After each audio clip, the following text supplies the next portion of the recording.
Hello everyone, you're welcome once again to DBT channel. And on today's video, we're diving into an exciting news in the world of data analytics. DBT Labs just acquired SDF Labs, and this could be a game changer in how developers and analytics engineers work with DBT currently. Right, so stick with me as we dive into this acquisition, what it looks like for users of DBT. Let's go. In case you've not heard of SDF before, what exactly is SDF?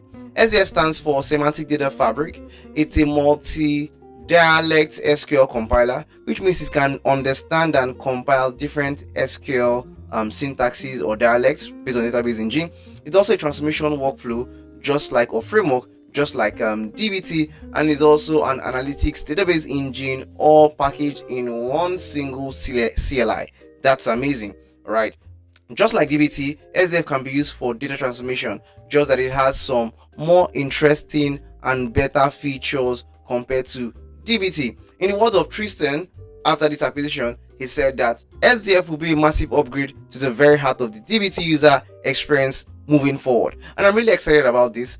Sometime last year, I had the opportunity to demo with the SDF team to see what their product was like compared to DBT, and I really found that very interesting, as they had some very cool and amazing features that would improve your developer experience as an analytics engineer or as data analytics professional. On this video, we're going to be looking at some of these interesting features, and you tell me what you think about this takeover. I am excited about this takeover, and I look forward to how this would impact DBT users. So let's look at some of these interesting features that comes with SDF plus DBT. Let's start with the first and most basic benefit. SDF passes and compiles DBT projects really fast. Because SDF is built on Rust, it runs faster than DBT that is built on Python. So if you have a DBT project that is very large, it is going to significantly improve your workflow. The next benefit is developer experience. Now there are several things in this bucket, but we're just going to talk about two examples. First of all is that SDF understands SQL. What this means is that in your IDE of choice, whatever IDE you're working on, SDF can act as an IntelliSense for you even while you're working and writing your SQL queries. When you're working with DBT, you typically have to run your DBT model, DBT run, for you to detect a syntax error. Whereas with SDF, while you're writing your SQL queries, because SDF understands SQL, it's going to act as IntelliSense and detect syntax errors even before you run your model. Now, also along this line, not just that SDF would act as an IntelliSense for you on your IDE of choice, it can also help you detect errors faster. And that means debugging and development would move so much faster because you don't have to do DBT run each time to see if there's a syntax error or anything.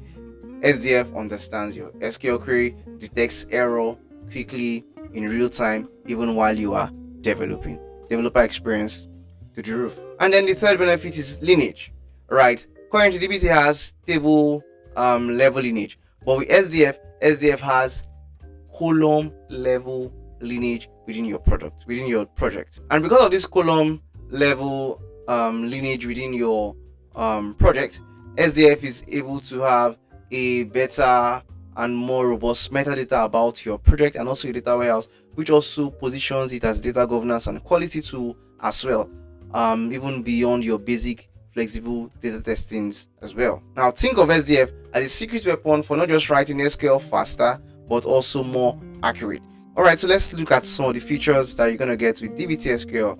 There is a macro and ginger support, column level lineage, types and classification for SQL static analysis, rich materialization options, data governance as code. There is integrated caching layer.